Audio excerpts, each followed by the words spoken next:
I love health and wellness more than anything. Being able to be part of someone's journey where they actually get to change how they physically look and how it makes them feel, I just find to be a completely honorable trait. So we started goofing around, and the one thing that our kids uniformly would eat was popcorn. I'm like, we should find a way to make a protein popcorn, like a caramel corn. And we invented the caramel corn. All right, folks, welcome back to the High Voltage Business Builders Podcast. If you didn't check out last week's episode, please go do that. That was an amazing, insightful experience with our guest.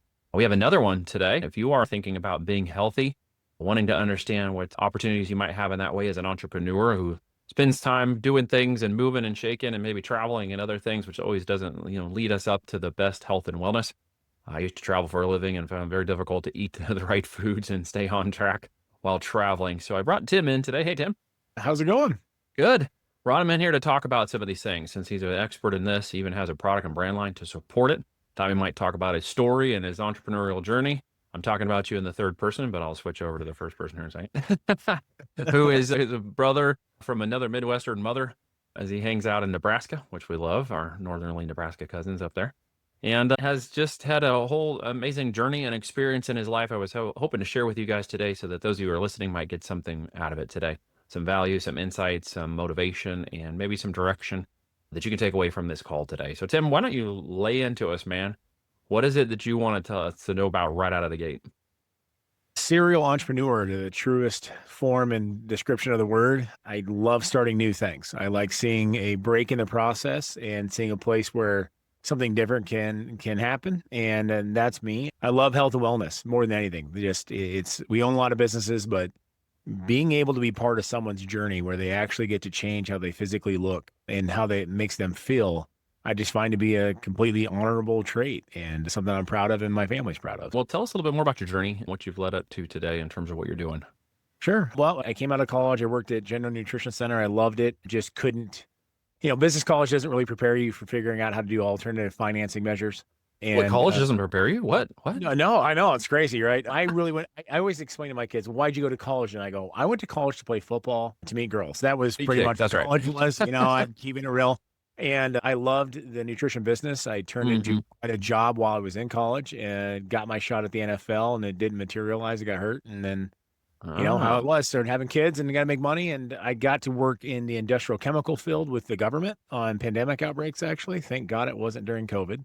Right. And realized how much I don't like politicians and how much really mattered what you were selling, that to be passionate about it. Money will only take you so far. Passion will take you that extra distance. And I was 29, just young enough and dumb enough to go for broke again, and literally went broke and gave up a really good paying job to start my first retail store in Omaha, Nebraska in 2010. Called Rexius Nutrition. And I just saw a glitch in the process. It was very over corporatized. I thought that the small mom and pop shop, the handshake, the fixing problems mentality would be better than just gross sales. And so that was kind of the caveat why I started it, was to help people fix problems. Yeah. I always figured out if you fix somebody's problem, you get loyalty that advertising can never buy. And it led to a second store and a third store, and we started franchising. And in our height, we had 34 locations in 9 states. Ended up selling off most of the locations to my staff and turned them all into franchises. And that kind of transitioned in around 2017. We started our first fitness center gym called Iron Heaven Gyms, mostly because I got kicked out of the Globo gym here. They said I was intimidating other guests, and I was in really good shape. I was, competing in bodybuilding shows all over the country, but I talk more than I lift. I am a salesman, so I'm definitely not intimidating, but they wanted to sell supplements at this gym chain, and I'm a threat to that because everybody likes me. So all they did was spur me to start my own gym with a business partner, and now we have 3 massively growing facilities. The one I'm in right now is my office is in one of the gyms. It's 33,000 square feet of nothing but weights and protein shakes, and it's fun. And the one that, we started our nutraceutical brand. My background is biomechanical engineering, so I like to invent supplements that fix problems. Right on. Led to my wife and I joking one night, we need to find a snack that my younger kids and my parents would actually eat. They won't eat the bars. They won't drink the shakes. They're not in that 5% demographic that finds a protein bar to be delicious. I love those 5%. I was thinking more like 3, but okay, 5. I'll give you 5. Yeah, we call it 5% of people who consider like health and wellness and Right. training to be like their obsession. Like that's their life, you know, and To eat it it's always regardless been, of taste. it's always been me. I've always been that guy, but Right. brothers aren't. My parents aren't. Pretty much everyone I hang out with isn't. So we started goofing around, and the one thing that our kids uniformly would eat was popcorn. And the one thing that uniformly my parents would always eat, whether you're at the fair, you're at the movies, whatever, they'll eat popcorn. And so I'm like, we should find a way to make a protein popcorn, like a caramel corn, because most of the candy coated popcorns, I mean, they taste good, but they're Yeah. filled with lots of nastiness, high fructose corn syrup, you know. They're not using, you know, they're using genetically modified popcorn. It's not gluten-free popcorn, whatever it might be. 2017 into 2018, 600, over 600 batches. And I'm not kidding you. One really bad batch that she forgot to take the seeds out of that I cracked a tooth. So the joke is I've bled for this company. And we Let's finally, switch gears. yeah, but you for real. And we invented the caramel corn. And then I knew everybody's got a family, and you've always, if you're into health and wellness and you have family that aren't, there, you know, you're the black sheep. You're the witch doctor that's selling snake oil, whatever it might be. So I knew the only way to get an honest response was to put it out at Christmas at our house with my brothers who are doctors and not tell anybody and just put it in a bowl. And it was like, this caramel corn is really good. I'm like, yeah. And then my older brother knows me. He goes, why are you smiling?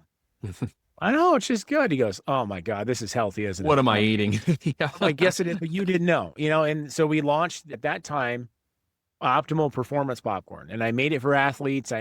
Back then I was just thinking of the science. How much protein can I cram? How big of a bag can I make? 'Cause you got to think off season in bodybuilding. I'm 300 pounds. I'm not a little guy. So, you know, I'm like, I fit 91 grams of protein in a bag at the time, which in hindsight was a really, really foolish idea. But and then my daughters, you know, and if you've got the joy of having daughters, I have three of them.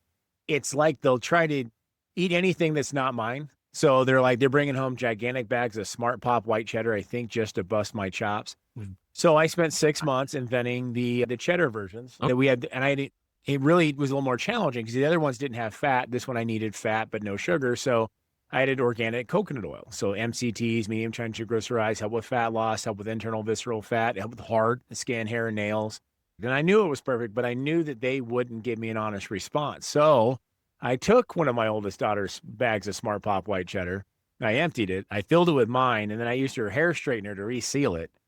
I left it on the kitchen counter and had a little candid camera moment. I hid the camera in the corner of the room to get an honest response because if your daughters are like mine, but my house was the hangout house because we always had food. So there's always about 10 high school girls at my house on any given day, and they start just destroying this bag. Like, this is so much better than yours. I'm like, oh, is it? And my daughter's like, oh, God, this is yours. I go, yeah, it is, but you didn't know. right. And in worldwide, in the 14 countries that Omaha Protein Popcorn is now, white cheddar is actually the number one flavor. There And you so go. we You went showed five them. year we went 5 years into it, and to be honest with you, into 2022, it didn't do great. We went to the Mr. Olympia, you know, conventions. I was bodybuilding. That was kind of my realm. Fitness conventions, and it did okay, but realized that most bodybuilders are broke. I became the president of the Chamber of Commerce in 2022 in Hy-Vee Foods grocery stores, which, you know, Midwest, you know, it's a real local owned, employee owned grocery chain, great chain. One of the guys who was in charge of the health market portion of Hy-Vee's in the chamber was like, let me sell your popcorn. And my friend, let me tell you this, like, it'd already been a rough 5 years trying to figure out a way to make this work, and I just hadn't gotten it done. I actually told him not to do it. I said, don't do it. I go, I don't want to have to return money to you if it doesn't, when it doesn't sell. My words exactly. And I go, let's do a consignment deal and you just pay me if you sell it. And if you don't, I don't have to refund you. Well, they outsold my own stores 50-1 in a month. Wow. Yeah, it was. So my daughter, my oldest daughter, I said, would you go down there and kind of spy, just find out what they're doing, you See know, what the and heck's going on. let's do a little market research, right? Mm-hmm. She comes back, she goes, it's the little old ladies and the little kids. They're just buying like half a dozen bags of crack. And I'm like, you've got to be kidding me. So I go down there and I talk to the dietitian. Hy-Vee's a great chain because they have dietitians in-house to help the community. And the dietitian said it's the only snack they could get their silver sneakers, their 70+ crowd, to actually eat, not lie about. They said they'll buy the bars and shakes when I'm there, but as soon as I leave, she goes, they would return them. She goes, but your popcorn, they won't stop eating. And these elderly patients, she goes, they muscle waste so bad because they're not as active. Oh, yeah, for sure. And then the little kids with just specific dietary necessities, they won't drink the shakes and they won't eat the bars. And so I went into 10 Hy-Vees in the same exact process. And So one of the gentlemen at Hy-Vee corporate over in Des Moines was like, you need to go. And this is all your area, Midwest. I could tell you actually know where everything is. Half the time I do podcasts, I got to explain what everything is. Yeah. So we went up to Chicago to Sweets and Snacks Convention. I didn't know they even had snacks conventions, but my friend, you are missing out if you haven't been to a snack Snack convention. convention. So it sounds Yeah. like a fun place to go and gain 20 pounds. 200,000 qualified buyers. Hershey's had a 60-foot tall chocolate fountain. I wanted to jump in and get type 2 diabetes. It looked like Right. fun. It probably wouldn't take long.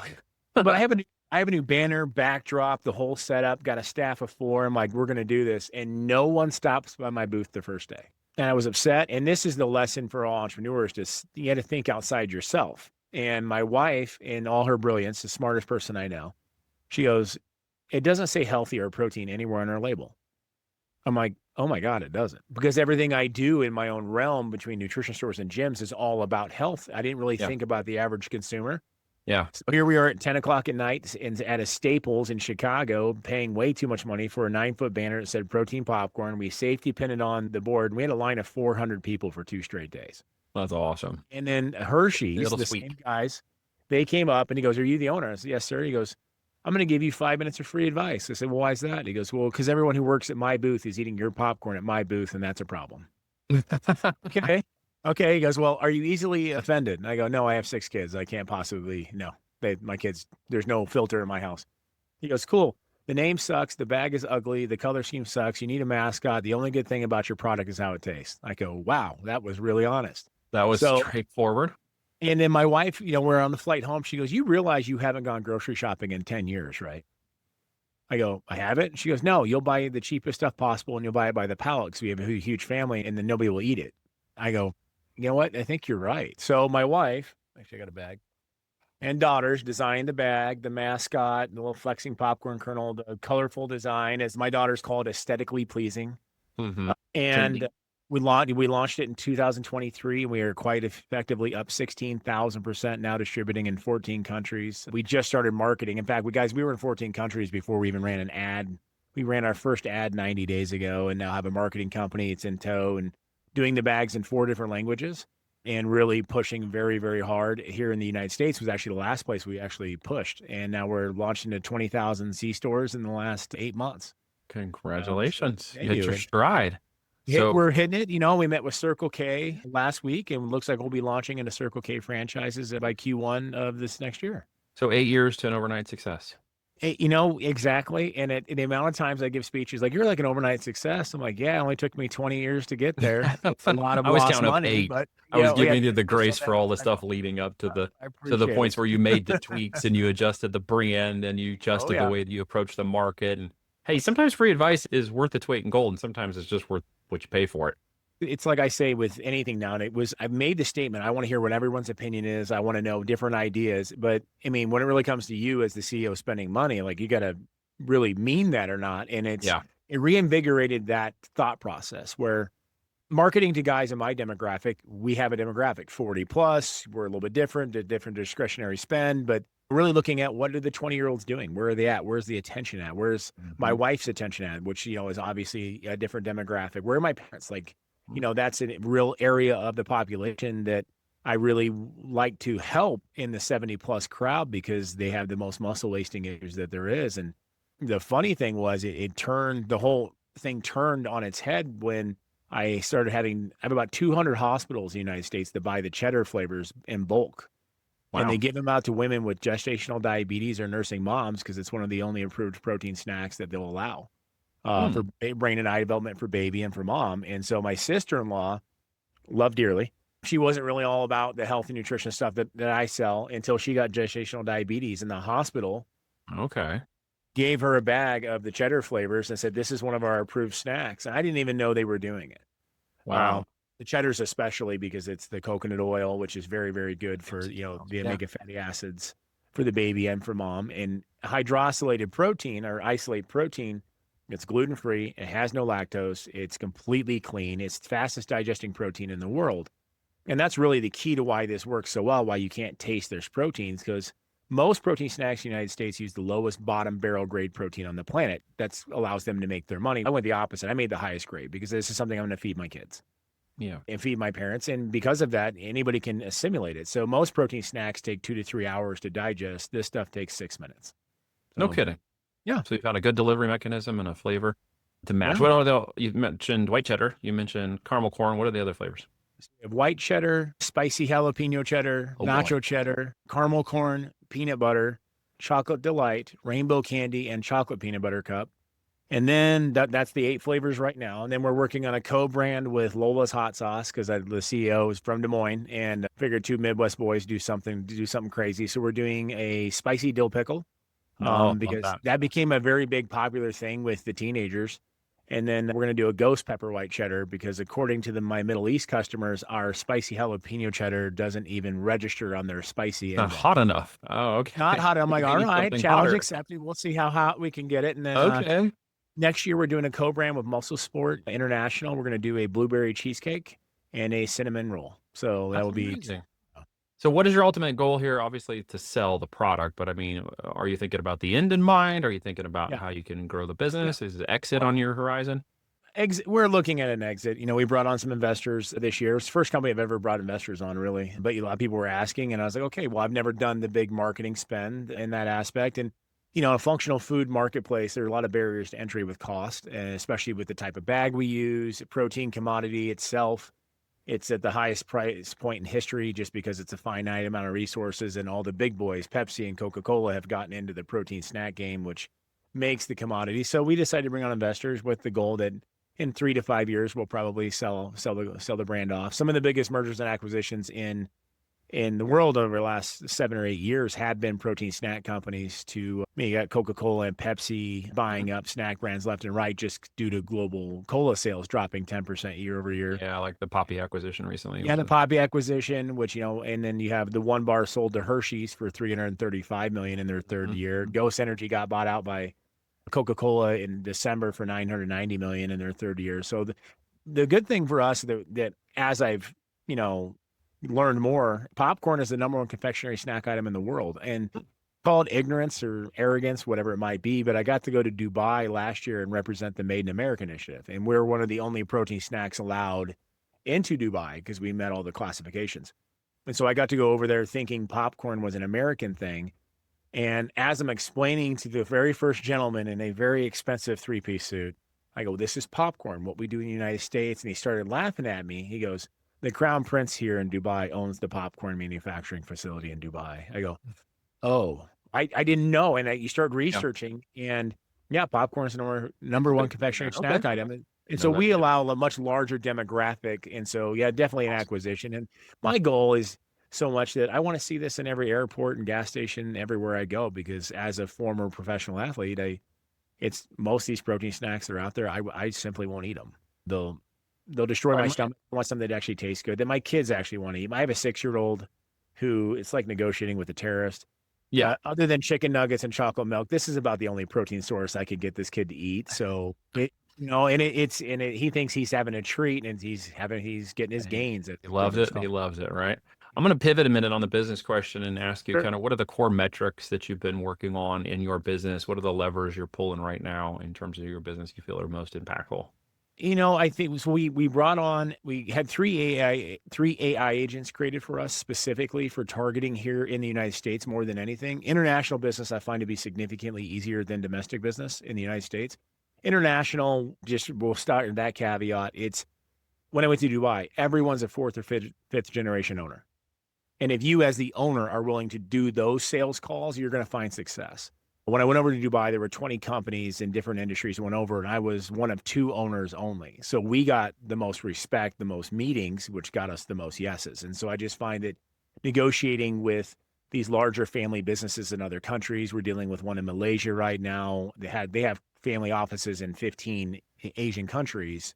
It's just easier in that aspect. In the United States, we're finding that by the time we get to know somebody's name, they're off to a new job. In the United States here, especially, like people change jobs like we change, socks every day. So, and then trying to get up the lever of like 60 employees in a row. So we find that trying to gather the information of who is the actual buyer, where are they at, what's in their realm. So we partnered with our marketing company and an AI company to create 3 AI agents to do scraping data to find out who is the actual buyer for each distribution companies, for C-stores, grocery buyers, specialty retail, find out what their information is. And that's a huge polling point for us. So that way we can get our information in front of the right person.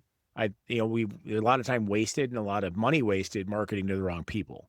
Yeah. And it's hard to identify who that is. And so by using the power of AI, which before, to be honest with you, I was dead set against years ago.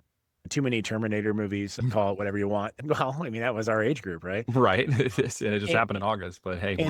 And then we're marketing to them. We're sending articles. We're having an AI agent write articles on our behest to rank up our SEO, which helps a lot. And then, for us, it's twofold. I never focused on direct to consumer ever. I was always on the wholesale distribution side, but you need both. And, so now we're identifying, all the loopholes with our website. What does the funnel look like? Do we need an upsell at the end? What is the value? What's the lifetime value versus cost of acquisition look like? And we know on the wholesale side exactly what that is, but we need the direct to consumer push to justify the wholesale business. So it's kind of looking at it from a full 365 foot view, or 365 degree view is, what impact does direct to consumer sales have on wholesale distribution in the United States specifically? What position does that have with, our Canadian customers versus, Guam, or each country being slightly different. So levers that we're pulling right now, more or less, is really pushing into distribution